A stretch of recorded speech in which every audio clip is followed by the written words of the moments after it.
everyone. Good afternoon. Welcome to the third session of our Saturday Tech Talk today. I'm here with Calvin and also Vincent and Jodel. So welcome to the British Council, Jodel and iTELL Tech Talk for this Saturday. Will be great to be with you. Thank you very much for coming. Welcome. A lot of teachers from Vietnam this time. And it's going to be a great webinar today. Okay, I'm going to introduce the first speaker. I'm going to start with us from Indonesia. We have Calvin. Hi, Mas Calvin. How are you? Doing great. How are you, Pak Jati? Great. Hello, everyone. Thank you for joining my session. Yeah, and I'm going to introduce Mas Calvin very shortly. Then the floor is going to be yours very soon, Mas. So Justinus Calvin is a researcher and a lecturer in the English Language Education Program at the University of Kristen Satyawacana, Salatiga, or is popular with UKSW. He earned his PhD in Language Literacy and Technology Education from Washington State University, Pullman, USA. And currently, he is a board member of iTELL, of course, Indonesia Enhanced Language Learning. Okay, without further ado, let's rock the floor. This is Calvin. Okay, thank you very much, Pak Jati, for your generous introduction. And let me share my screen. Okay. All right, so I'm going to start. I think all of you can see my screen now. So, selamat sore, Ibu Bapak, yang join di Indonesia, and hello everyone, and good morning in the UK, and good afternoon in Indonesia or in other Southeast Asia countries, because I hear that some teachers from Vietnam joining my session today. So thank you very much. Okay, for joining my session. So I'm going to share in the session some practical ideas of riddle-based speaking activities that you may use in your language classrooms, hopefully to attract your students' attention and encourage them more to interact with their classmates, okay? Especially to solve a riddle, yeah? And when we ask our students to solve the riddle that I'm going to show you today, and hopefully we can also provide our students opportunities to practice their critical thinking, yeah? Especially in making decisions. In this case, later on, to save people from the zombies, okay? And later on, we can have a short simulation on the activities, okay? The riddle-based speaking activities. But then I'm going to start by inviting you to explore this website, the TED website, that website. I believe that most of you are familiar with this website. So let's explore this website where I get the riddle video and also get some ideas for the speaking activities, yeah, that I'm going to share with you all today. Okay, so I'm going to click this, okay, that website and show you. Okay, so this is the website. You can explore yourself later on. You can click ted.com, okay? And after you are on this page, I think you can just click this search button on the right side, okay? On the right side. And then for the type to search, you can type like riddle video, okay? Riddle video, and then you can click there, okay? Yes. So after you type riddle video and then you enter that, and you'll be on this page, and these are the results of your search. So you can see like many or some riddle videos, interesting titles that you can see later on, okay? And you can also see the brief description of each video, okay? If I scroll down like this, you can see some videos here. feel free to explore yourself of this session. But then for my session, I'm going to use this as an example. Yeah, a riddle video by Alex Chandler. Can you solve the bridge riddle? Okay, so I'm going to click this one. And after I click that, and I'll be on this page, okay, where I can play the video by Alex, yeah, all right. And as you can see here, this is the video, not very long. It's only 3 minutes and 35 seconds. And hopefully it's not so long for our students, okay? And if you scroll down a little bit and you can see the details about the talk. So basically this is like a brief description of this video, okay? And also you can see the character of this video and so on. And if you click this transcript, okay, so you can see the transcript of this riddle video, yeah, about the zombies, okay? So basically, yeah, you can have this full transcript. And what we can do is we can, for example, we can block this and right click, and we can copy and paste this transcript on our Microsoft Word, or for example, PowerPoint slides that we're going to use in our classroom, okay? And what I like from this is that the transcript is available not only in English, but in 34 other languages, okay? And this is just, for example, we have the one from Indonesian, so Bahasa Indonesia. If I click here, so we can have the Bahasa Indonesia transcript, magang di lab pegunungan terpencil, and so on and so on. And the same way we can, once again, we can block this, right click and copy and paste to on our Microsoft Word or PowerPoint slides, okay? So this is just a brief introduction of the website that you can once again explore yourself, okay? So TED.com and find many riddle videos there, okay? So I'm going to go back to my slide. Right. So, all right. So after we know the website, okay, and after we know that we can access the video and the transcript, so what we can do as a teacher is, first of all, we can ask our students to work in a group, okay? So probably 3 to 4 students in a group, I think that would be fine, that would be good, okay? And after that, we can prepare some slides about the riddle that our students need to solve, okay? And this is just an example. So I'm going to prepare this kind of slide, okay? And read the story for my students. Probably I can read like using certain information, or you can read the story using certain information so that you can create like a kind of atmosphere, okay? And you can highlight the keywords or key points or the clues to solve the riddle, yeah? Okay, so this is just an example. I'm going to explain a little bit, okay? So long story short, there are 4 persons working on a remote model, okay? So it's you or I, okay? The janitor, the lab assistant, and the old professor, as you can see on the slide there, okay? And we need to run, okay? We need to run because the zombies are coming.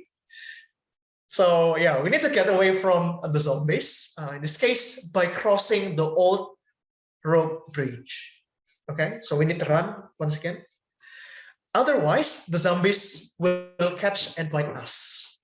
Okay, and as we can see on the slide, or as displayed on the slide, we can see the walking speed of each person to cross the bridge. Yeah, as you can see there on slide.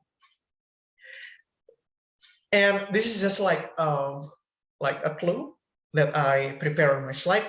So for example, the lab assistant takes like 2 minutes to cross the bridge. You need 1 minute to cross the bridge, and the janitor needs 5 minutes to cross the bridge. And then last one, the professor needs 10 minutes to cross the bridge. Okay, so this is as a clue. And I'm going to continue reading the story. So we only have 17 minutes. Okay, 17 minutes. And unfortunately, the bridge can only hold 2 people at a time. Okay, and this is the challenge for our students to solve the riddle. So can you or our students figure out a way to have everyone escape in time? Okay, so I know a little bit math there, but hopefully this activity can encourage our students to think a little bit, okay? And hopefully we can encourage them to interact more with their group members, okay? Especially to save people from the zombies, okay? So, and then I would like to highlight one more time that no more than 2 people can cross the bridge together, and no trick to use there, okay? And the next one, to facilitate and guide our students' interaction, I think we as teachers can spend a little bit more time to create this kind of slide, yeah, okay? Like this slide, as you can see, and also we can provide like guiding questions, yeah, to facilitate that interactions. Like for example, who are 2 persons that should cross the bridge for the first time, okay? And who is 1 person that should come back to save the friend, okay? And for brief information, I created this slide, okay, using Canva, and I found the zombies there, okay, in Canva, and the rock picture, the bridge, and the persons there in Canva, and also the lantern as well. So everything there is available in Canva, so we can just explore Canva and use the pictures available there. Okay, and I provide the next slide about the guided questions. Okay, and who are 2 persons that should cross the bridge next. Okay, so you can guess if you want, or by typing the answer on the chat. But I think because the duration of the time, we can just like discuss together, yeah.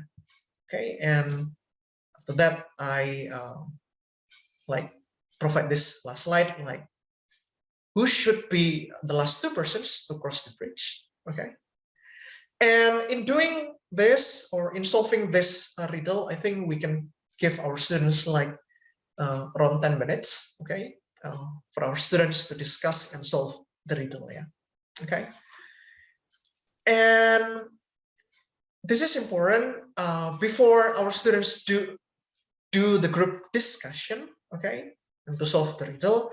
I think we can emphasize this communication rules, yeah, that during the group discussion, every voice matters, not just the vocals, yeah, and every student should appreciate and listen to each other ideas well, yeah? And there should be like no judgmental feedback on any presented ideas during the group discussion, and no one should position themselves like as more knowledgeable than the others, yeah. So in short, every student has the responsibility, okay, to save the people, yeah, those 4 persons from the zombie, yeah. Okay, and after that, after they finish discussing with their group members, I think we can ask our students to share their answers or ideas to save the people from the zombie, and we can ask them to share the ideas in the group, to save their to share their ideas in a classroom discussion, big classroom discussion. Okay, and there are no right or wrong answers. So just invite our students or your students to share their ideas. Okay, and after they share, I think at the end, what we can do is inviting our students to watch the riddle video together, yeah, and ask them to check their answers. Okay, I think we can still have time, and I'm going to play this video so that you can or we can watch together and see the answers. Okay, so I'm going to play this and enjoy. Taking that internship in a remote mountain lab might not have been the best idea. Pulling that lever with the skull symbol just to see what it did probably wasn't so smart either. But now is not the time for regrets, because you need to get away from these mutant zombies fast. With you are the janitor, the lab assistant, and the old professor. You've gotten a head start, but there's only one way to safety: across an old rope bridge spanning a massive gorge. You can dash across in a minute, while the lab assistant takes 2 minutes. The janitor is a bit slower and needs 5 minutes, and the professor takes a whole 10 minutes, holding onto the ropes every step of the way. By the professor's calculations, the zombies will catch up to you in just over 17 minutes. So you only have that much time to get everyone across and cut the ropes. Unfortunately, the bridge can only hold 2 people at a time. To make matters worse, it's so dark out that you can barely see, and the old lantern you grabbed on your way only illuminates a tiny area. Can you figure out a way to have everyone escape in time? Remember, no more than 2 people can cross the bridge together. Anyone crossing must either hold the lantern or stay right next to it, and any of you can safely wait in the dark on either side of the gorge.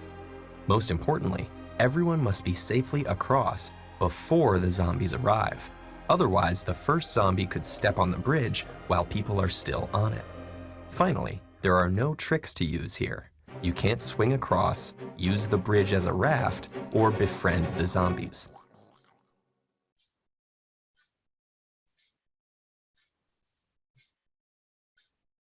At first, it might seem like no matter what you do, you're just a minute or 2 short of time. But there is a way. The key is to minimize the time wasted by the 2 slowest people by having them cross together. And because you'll need to make a couple of return trips with the lantern, you'll want to have the fastest people available to do so. So, you and the lab assistant quickly run across with the lantern, though you have to slow down a bit to match her pace. After 2 minutes, both of you are across, and you, as the quickest, run back with the lantern. Only 3 minutes have passed. So far, so good. Now comes the hard part. The professor and the janitor take the lantern and cross together. This takes them 10 minutes, since the janitor has to slow down for the old professor, who keeps muttering that he probably shouldn't have given the zombies night vision. By the time they're across, there are only 4 minutes left, and you're still stuck on the wrong side of the bridge. But remember, the lab assistant has been waiting on the other side, and she's the second fastest of the group. So she grabs the lantern from the professor and runs back across to you. Now, with only 2 minutes left, the 2 of you make the final crossing. As you step on the far side of the gorge, you cut the ropes and collapse the bridge behind you, just in the nick of time. Maybe next summer you'll just stick to the library. Okay, so that's the short video about the riddle, and once again you can explore later on in the website and see some other videos. Okay, and next. Okay, so I think that's all the idea about this riddle-based speaking activities that I can share in my session. And if you have questions later on, you can email me. Feel free to email me. And if you're interested in my research, then you can also visit my academia.edu website. Okay, so I think that's all, Pak Jati, and that's all about my presentation on riddle-based speaking activities for language learners. I think now it's time for us to run. Zombies are coming. Okay, so thank you very much. Yeah, the zombie is not here, Pak. No need to worry about that. Yeah, thank you, Calvin. That's a very nice and amazing presentation. There are some questions from the audience. So the first question is coming from Vietnam. So cảm ơn for the questions, meaning thank you in Vietnamese. Only a few words that I can remember the Vietnamese word. In your opinion, Ms. Calvin, which English level should students in order to follow the lesson implementing your techniques? Okay. I'll say like senior high school students and university students, Pak Jati. But then we can think about this one. If, for example, you are teaching to, like, for example, senior high school students, I think it's important for us, for example, if we can introduce the vocabulary first, like we have in the transcripts, okay? So that later on when we like play the video, our students can, for example, a little bit understand about what is presented in the video. And of course, a little bit about the technique. If you, for example, teaching senior high school students, and if you plan to play the video, I think you can like play like 2 times or 3 times so that your students can follow the story well. Yeah. Okay. Okay, thank you. So that's answering Leah as well, Leah Yulianti question. There are some more questions here, Mas Calvin. Okay. There is a question, how to make the video, or what app do you use? Because you display the video. Yeah, that's a very good question. I'm not sure how to make that video, because it's already available in the TED website. I think it requires like very. So you do not need to create one, right? Yeah, I do not, or we do not need to create one. It's available there in the website, so you can just use. Yeah, so it's available in the website. You do not need to worry about technical things. What you need to worry is how to deliver that and how to make it interesting. Put spice here and there for the students. Yeah. One more questions here is what language skills are emphasized by doing these activities in your experience, Mas Calvin? I would say speaking. Because I think the main activity is speaking. Yeah. We discuss about the zombies, okay, and how we can save the people from the zombies. And that's this. I think that's the main idea of using this. Good. And another question here is about the role of the teacher. What are the main role of the teacher in the student discussion stage when the students do the discussions? What's the role? Yeah, I think number one, facilitate the communications by providing the like guiding questions, okay, like the one that I show you on the slide. And number two, Pak Jati, I think the role can make sure that everyone in the group like really talks, like shares their ideas in a constructive way. And make sure that everybody contributes, not just the vocals. Okay. There is another question from Sri about the link of the website. It's TED.com. Is that correct, Calvin? Yeah, TED.com, and then you go to the search button on the right side, and then just click, just type riddle video, and then you'll find many videos there. Yeah. So the video is available. It's at the website. No need to create the video and so on. Just think of the how to conduct the activity. How to conduct that. And there is a transcript, full transcript, Pak Jati, not only in English, but also in Bahasa, in other 34 other languages. So you can take a look at that. Yeah. Is there any transcript for Vietnamese? I need to check. Please check. Okay. Because there are a lot of Vietnamese students. Watching. Yeah. Okay. Thank you. I think that's all. Everyone, thank you very much, Pak Calvin, and have a nice exploration later with the website, and think about the riddle, and the zombie is not there actually. If you don't trust me, go and see by yourself. Okay. Thanks, Calvin. Okay, thank you, Pak Jati. Thank you, everyone. To Joe then. Joe, can you introduce Vincent for the next session? Thank you.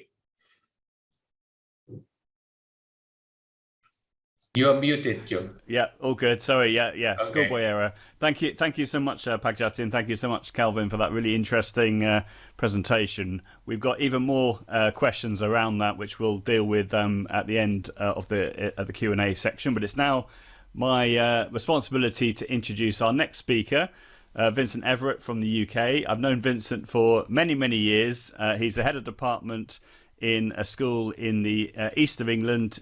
He teaches modern foreign languages. So all the UK speakers that I've asked to appear in this series are all modern foreign language teachers. So you'll be seeing examples in different languages other than English, but you'll be able to replicate the ideas in your own context. So that's absolutely fine, and everybody is welcome here. So Vincent is also he's an author. He's written course books. He's also a prolific blogger as well. He does YouTube videos, but I'm sure he's going to tell us all about all those different ideas. And of course, the theme of today is around promoting classroom interaction. And that's exactly why I asked Vincent to take part today. And I'm delighted that he said yes. So over to you, Vincent. If you want to introduce yourself a little bit more, if I haven't covered anything, and we're really looking forward to your presentation. And as always, everybody, can you put your questions in the Q&A? And any other comments you'd like to make in the chat, and then we'll do a couple of questions at the end of Vincent's section, and then we'll go into the more general Q&A for the rest of the seminar. So over to you, Vincent. Right, thanks, Joe. Thank you, everyone, for inviting me as well. It's a great privilege to be on this very exciting international series of talks. And thanks, Joe, for making that schoolboy error as well with your sound. That makes me feel a lot better. So in case anything goes wrong, you've already done something and you're the expert.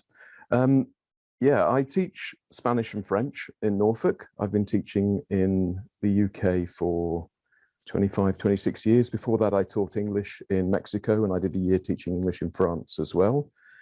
And it's going to be, there's some being part of this series, there's some very hard acts to follow. I was loved what Calvin just showed with the zombies, and thinking about how that would actually work in the classroom, and blending the technology and what goes on in the classroom and getting pupils to talk and interact.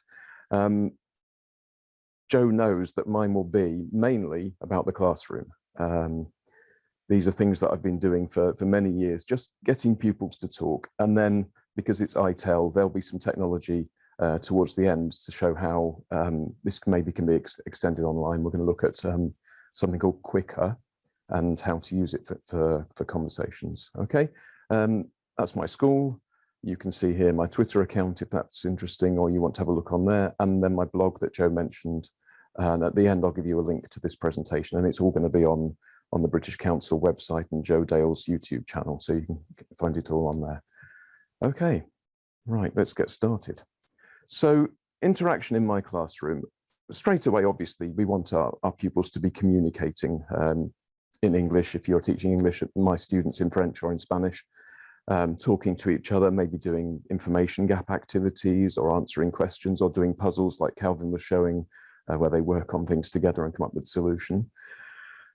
It's also has to be much more structured than that, doesn't it? Because they don't automatically speak the language without us teaching, without lots of practice. So then maybe we want them to practice a language point, a grammar point that we're working on, or practice the vocabulary or the topic or the context, or just get better at speaking, being more spontaneous, developing their ideas. And this can be very important, that sometimes pupils don't have anything to say on a particular topic, and that's fine. We can teach them to say, I don't know, maybe it's this, maybe it's that, and try out different ideas. But also, you know, well, in my context, I'm a school teacher.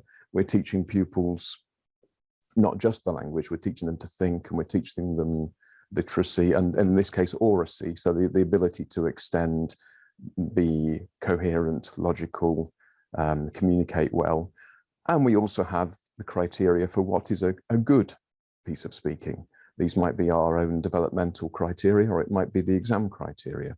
So interaction in the classroom, I'm looking at ways that all of these things can be structured, scaffolded, the pupils can become more and more independent. But what help do I have to put in there to start off with? So that's what we're going to look at today. And I'll come back to this idea that sometimes the ideas are more important than the language. If the pupils haven't got anything to say, then we're not going to be practicing the language. Or if it's very short and very simple, then fine, that's great for communication. I think that's also what we're getting at with Calvin's idea of the zombies, of just trying to push them to have a bit more to have to think about, to say, to discuss something they can really get stuck into. The second one on that list, pitching. By pitching, I mean getting it at the right level. For a start, there's no point trying to say something you just can't. It's interesting when pupils have to use their language and work out a way of something new, saying something new that they've not been taught to say before. But we want pupils to get very good at saying things that they can say, especially if they're going to go to an exam. You don't want them to sit there and not say something because what they wanted to say was something they couldn't. Also pitching so that it's at the right level to succeed and to be good and to push themselves. So it's a fine balance, isn't it? They've got to be able to say something, but also it's got to be something good. And in our curriculum, we want them to extend their answers and we want to work on their fluency. I go for fluency first, just get them talking, saying anything. And the coherence comes later, and it takes a lot of work. If you want them to develop an answer and say something intelligent or interesting or tell a story, that doesn't just happen. We have to work on that. We have to teach them. And there's an activity there called Being Ben. This is something that I do, and I've done for many years. And I don't know how many other people do this. Obviously, I talk to people about this activity. They might call it something different. They might not like the name, but I call it Being Ben, and my pupils call it Being Ben. Ben is now probably in his 20s. He's a business consultant. But a long time ago, he said to me, "Sir, I can do the Spanish if you tell me what you want me to say. If you just ask me the questions, I can't do it. I can't think of what to say and say it." So what we do in class, if we have pupils interacting in pairs, and one is responsible for thinking up what to say, and they will say it in English to their partner in small chunks, and their partner will say it in Spanish. And both pupils are practicing something worthwhile. The ones doing the Spanish are practicing their Spanish, and the one doing the English is doing the thing that it says above here. They're pitching it, they're thinking up what to say, and getting their ideas straight and learning to develop their answer. And then they'll swap round and they'll do the other role. And then eventually it will be their job to think up what to say for themselves and to say it in Spanish without someone telling them what to say. It's a first activity. We'll have a look at it and see. Here's an example of the sort of things that we do. I call this a keep talking sheet because it's to help pupils keep talking. You can see it's in Spanish and English. It's very similar to something called sentence builders that are very fashionable now in England over the last 4 or 5 years.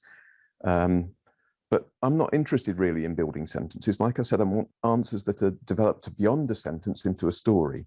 So that activity I just said that I call Being Ben, I'm going to have to be both people, but you'll be able to tell because one of them is going to do English and my partner, which is also me, sorry, will be doing the Spanish. Okay, so I'm just going to go through. If you use this kind of sheet, obviously you can get, my pupils have the English here so they can see what it means, but we can get rid of that. Or I ask the pupils to go through and obliterate any English they know. Let's get rid of it. So this is for talking about going to the beach in Spanish, okay? And to start off with, my pupils will work together in pairs, and one will think up what to say in English, and the other one will say the Spanish. Here we go. It might be a bit confusing because I'm being both people, but hopefully it'll work. So partner one says, "When I go to the beach, I like," and their partner has to look on the sheet and go, "Cuando voy a la playa me gusta." Meanwhile, the other pupils thinking out what to say next. "Cuando voy a la playa me gusta to look for shells, buscar conchas," and I love, me encanta, to draw elephants in the sand, dibujar elefantes en la arena. And actually what's happening now is me thinking up what to say, being one of the pupil who has to do that. That's the difficult bit. The pupil who says the Spanish, then they're only having to find it on the sheet and say it at this stage. Let's carry on. Especially if it's sunny, sobre todo si hace sol. But, pero, if it rains, si llueve, I prefiero,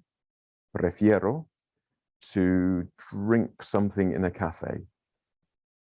beber algo en un café. For example, por ejemplo, at the weekend, I was going to do my homework. El fin de semana iba a hacer los deberes, but it was sunny, pero hacía sol. So I decided, entonces decidí to go to the beach, ir a la playa. Okay, so it's building up a story. It's starting with opinions, giving reasons, talking about what if it's sunny, what if it's not, maybe moving to an example of what happened at the weekend, what you were going to do, what you decided to do, what the weather was like, and it's getting longer and longer. That's the kind of answer that I want our pupils to develop. And doing that on your own, you could, but if you just give the pupils the sheet, they tend to go, me gusta jugar con un balón, y me gusta buscar conchas, y me gusta pasear al perro. And you just get a list of, I like this, I like that, I like the other. So what we're looking for is to move on from that and say why you like it and when, what circumstances, what happened, what was happening. Okay. Maybe we can come back to that in the questions. I don't know if that kind of thing is new to you or something you do all the time. So this is the point of this activity of the partner supporting you with feeding you what to say, that the cognitive load of what's going on in your brain when you say to pupils, tell me about a day at the beach. Well, thinking up what to say, like Ben said to me all those years ago, is actually a huge part of the deal. It's not just about their Spanish. So they've got to think up what to say and how to say it in Spanish, and make sure that what they're trying to say is something they can say that falls within their repertoire. And in my case, our pupils' repertoire is very much I like, I love, I prefer, what they can do, what they can't do, then branching off into what they're going to do, what they have done, what they were doing. Meeting the criteria for the language and for the fluency and for development. And also we do this not just with one partner, but once you've practiced with your partner, you can then practice this round the class with one partner after another, in a kind of speed dating, speed Spanish activity. And as we do that, I would ask the pupils to stop using the sheet. You don't need this anymore, do you? Although each person they work with will be getting them to tell a slightly different version of the story. So they're not saying the same thing again and again. And they're reducing their dependence on the scaffolding. And I work like this a lot. We might work for several lessons on this sheet until they are independently telling stories about what it's like to go to the beach, what was happening, what happened, and we develop it from there. Okay. We're going to look at another example at a more advanced level, maybe. Again, the idea of scaffolding and having this interaction very structured at first, and then reduce the scaffolding, reduce the structure. Again, this is pair work, and this time we're working with a text. So something in Spanish like this, okay? And one partner has the text and the other partner doesn't. So the kind of thing I'm talking about is the first partner reads aloud a small chunk, and the other partner just echoes it back. It's a speaking activity, but it's also practicing listening. How much Spanish, how much French, how much English can you keep in your head and echo back? To do that, you have to process it. You have to understand it, don't you? You can't just copy the sound because there's a limit to how much sound you can hold in your head. You have to understand it and then try and process it and echo it back. Or, more advanced, then read it aloud and paraphrase it, or change the register. We'll see this in a minute. Your partner reads it aloud, you listen and you summarize in small chunks. Or maybe your partner reads the text aloud in small chunks and you echo it back, but changing the tense or change the person. And of course, then you swap the roles. And the idea then, of course, is that the person who's going second for repeating it back has actually seen that text because they were reading it aloud a second ago. So you get better and better. There's lots of things building up to help you get more practiced. So let's have a go at this. I need to move this Zoom bar from the top of my screen to the bottom so I can actually see my own text. There we go. Right, so again, I'm going to be two people. I'm going to be two pupils, which will be confusing, but never mind. This is a text about immigration to Spain, specifically about children who arrive in Spain as immigrants and get put into a reception center because they don't have any adults to look after them. Okay, so this is slightly more advanced than what I showed you before about talking about going to the beach. So the basic activity could be two people, one reading small chunks and the other one just trying to hold it in their head and repeat back. So I'll be both people. Sí, sí.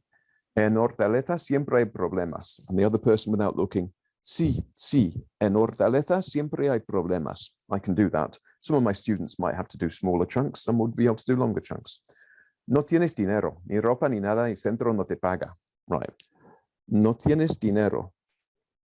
See, I can't do any more than that at the moment because I'm under stress because I'm talking on the internet. And then your partner would very calmly say, no tienes dinero, ni ropa, ni nada, y el centro no te paga.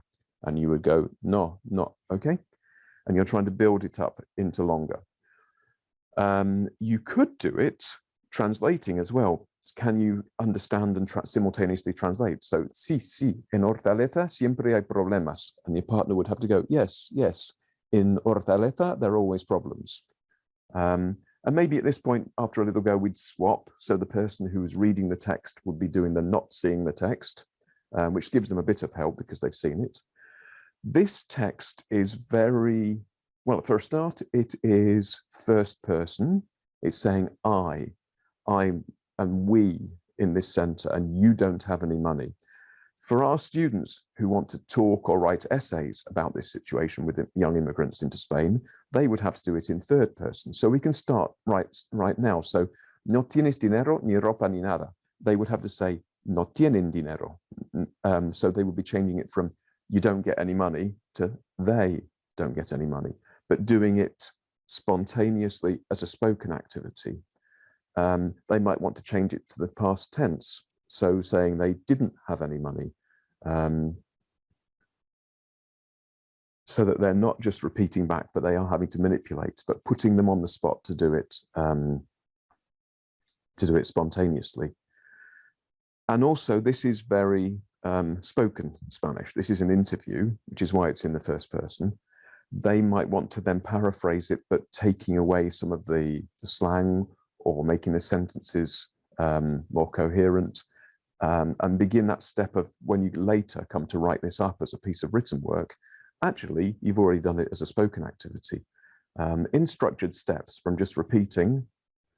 Let me see if I can go on. No, I've clicked off it, sorry. Seem to have skipped a slide. Sorry, I'll go back. So just starting by echoing back to maybe changing the tense, or maybe summarizing, but starting from the text, because this is a topic that our pupils are going to not necessarily have a lot to say about unless you give them something to go on. Right, so just to finish off, how did I take this online? I use something called QWIQR. It's an interesting web address. It's QWIQR.education. And this is a website that's designed for teachers to give feedback on their work to pupils, spoken feedback. So when you're marking a piece of work by a pupil, the teacher records themselves talking, and that is saved to the website. And then you give the pupil the link or a QR code. That's why it's called QWIQR. And the pupil can then click on that code and see or hear their teacher talking about their work. And that's what it's designed for. Now, this was really when we went into lockdown, and I wanted to carry on some of these activities of bouncing backwards and forwards, the interaction with my pupils, and take it online. And QWIQR has a thing called QWIQR Conversation. Now, this is a terrible thing in British education, where when you give feedback to pupils in their books, they're meant to then write a response and show that they've responded to the feedback, and it gets ridiculous with the teacher having to use red pen and the pupil using green pen and then writing back in purple pen. So on this spoken feedback site as well, they've given a facility for the pupil to then talk back to the teacher to say, thank you very much for the feedback. I've changed this, I've changed that, to prove that they've acted on the feedback. Well, I decided to use this as a conversation to try and replicate some of what I do in the classroom that I've very quickly shown you with people supporting each other to speak and reply and copy. So this top one, for example, is me talking in Spanish. And these are my instructions, telling the pupils what to do. All of this is between me and one pupil, by the way. This is this QWIQR conversation. You can send out multiple copies to multiple pupils, but this is between me and one pupil. So the top one is my audio. This one is my instructions. And all the instructions are, they say to the pupil, listen to the audio and try and repeat it back. And the first time they repeat they can only remember a first bit. Remember me a minute ago, I could only remember a tiny bit of what I was trying to remember. So the pupil there, you can see they say a little bit. And then subsequently, the pupils are recording again and they listen and then they try and say it. And they only said a bit. And then they try and say it and they get a bit more. And then by the end, they can say the whole thing. I'm going to have to move this Zoom bar so I can see. Yeah, so you can just see there at the bottom as well that that's how it works. You would click to do a video or a recording or a picture or text. Here's another one. So this again is me sending this out. And this is not in real time. That's the other thing of this as well, that it's when we went online, pupils weren't all available at the same time to do things online. So this was there for them to pick up and work on. So that's my audio at the top. That's my instructions. And this time I've asked, because this is quite a complicated text about a passage about a literary text, I've asked the pupil to summarize it in English to get their ideas sorted and make sure they've picked up everything, and then record it in Spanish. And they're not trying to copy what I said, they're summarizing what I said. This one, I think, could be the pupil then like a little dictation, writing more or less what I said or summarizing. And then the pupil, now they've had a chance to really go through and get most of the words. This is them recording themselves saying what they think I said, me giving some feedback, and then the pupil responding. So it's a way to try and get that kind of scaffolding and bouncing ideas backwards and forwards, and the idea of listening and retaining it in your head and being able to say it in exactly the same words, or say it in your own words, or summarize or change it, which was a lovely thing to do. Okay. So there's a quick summary. Yeah, listen and echo, listen and paraphrase, listen and summarize, use it as a dictation. You can have conversations with more than one pupil. When I started doing this, I remember talking to Joe about it, and he said, what if pupils say something that you don't want them to say, and then it goes to other pupils and there's issues with that. So Joe spoke to the person who runs this website, who then put in a thing to moderate it so it comes back to the teacher first. So you can check what pupils have said before it gets passed on to the rest of the class. There are some practical issues. It's better with a small class because you're sending it out individually to pupils. And some of you will be sitting there shouting, why don't you use Flipgrid? I like the spontaneity of this. Flipgrid, pupils get into the frame of mind that they're going to do a presentation, whereas what I wanted was instant, spontaneous speech, getting better and better each time you do it. Okay. We can talk about that maybe in the questions, but probably Joe will answer questions about Flipgrid rather than me. Okay, right, that's me. On the left, you can see a QR code that takes you to my blog.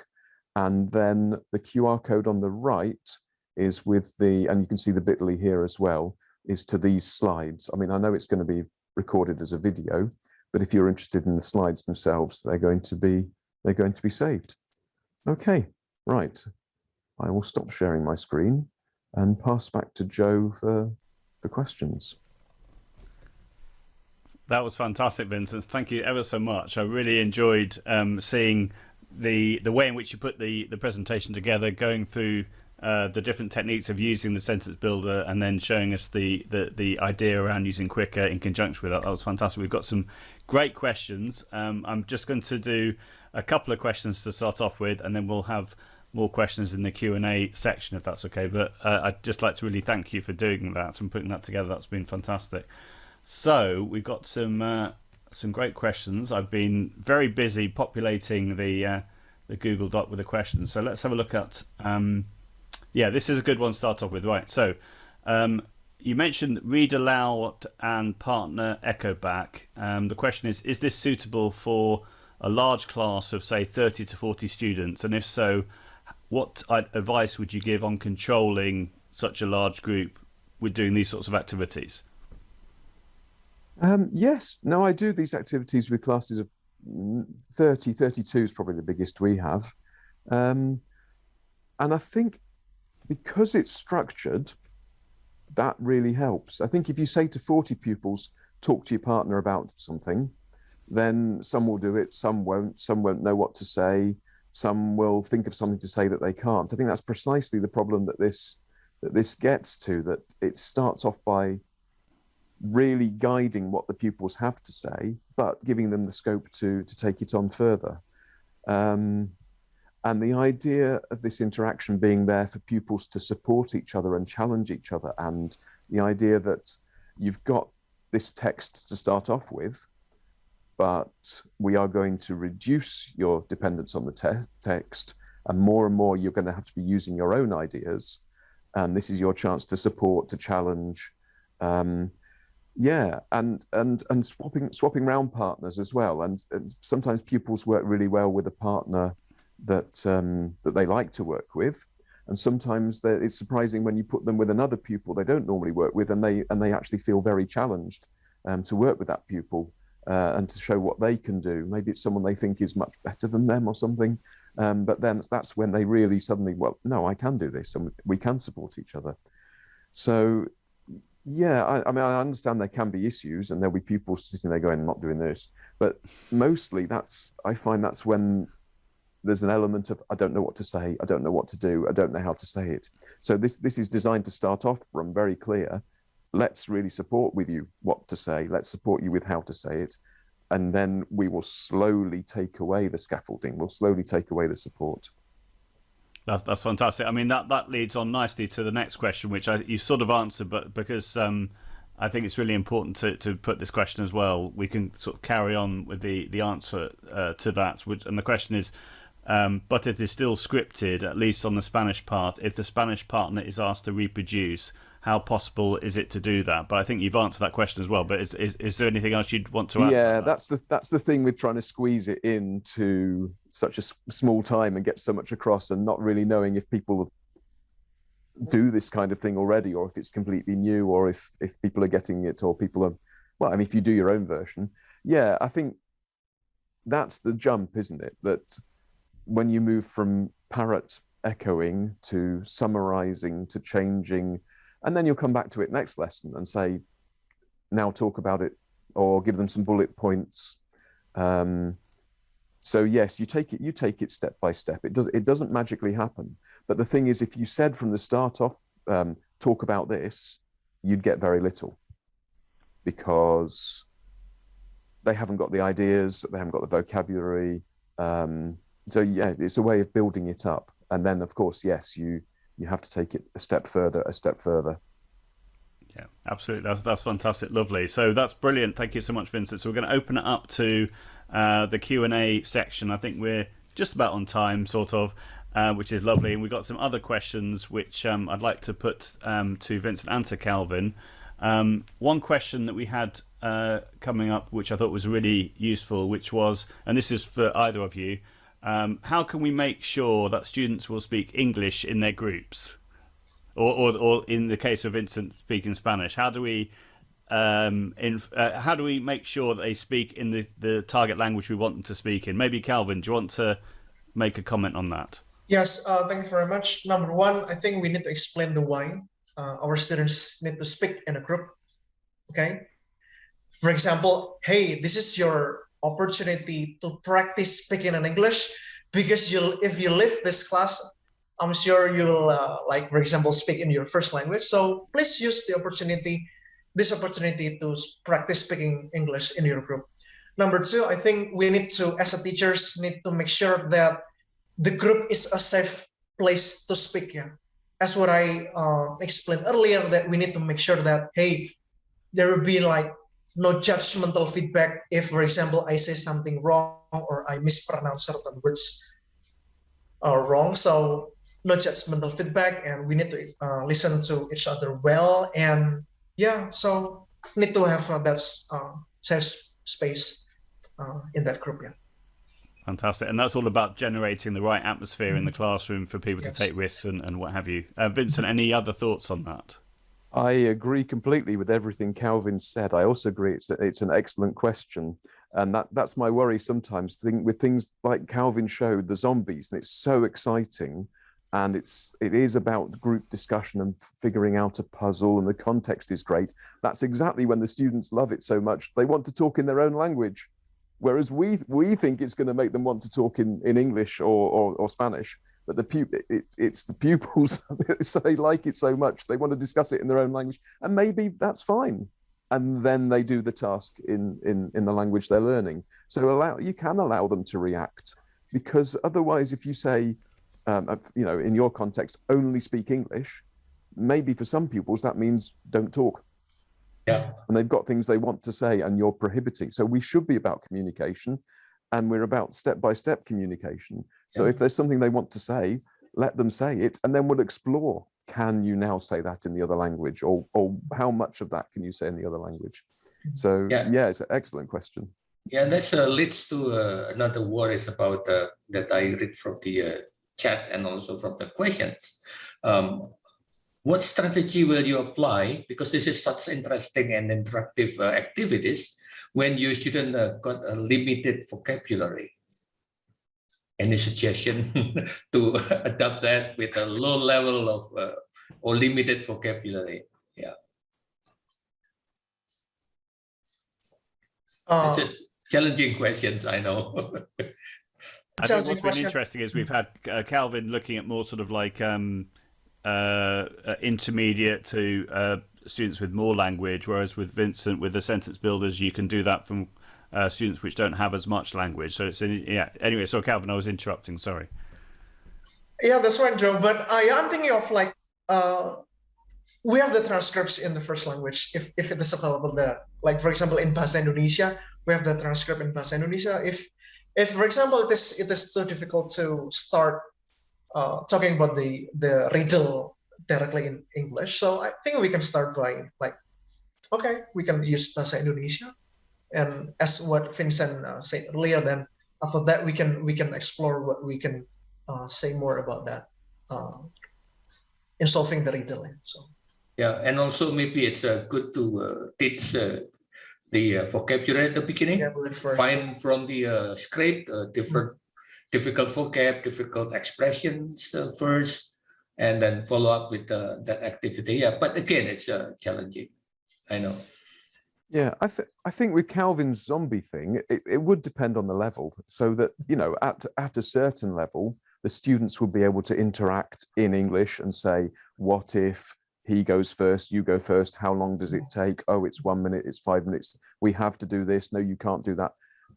At one level. At another level, they might do it in their own language, and then you would ask them to present their solution in English at the end and say, we think that you have to go first, then this, and okay. So it's very, very adaptable to different levels, I think.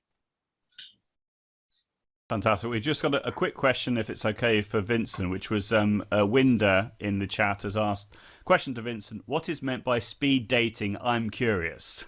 Can you explain what speed dating is? Right. I think probably in the early 2000s or the 90s, there was a thing called speed dating for people to find a date or a partner. And you, instead of going, I don't know how it works. It was before the internet.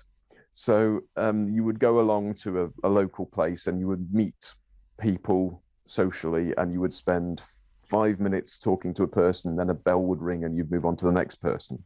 So that's, and then at the end you would make friends with whoever you thought was I don't know how they do it. I've never done it.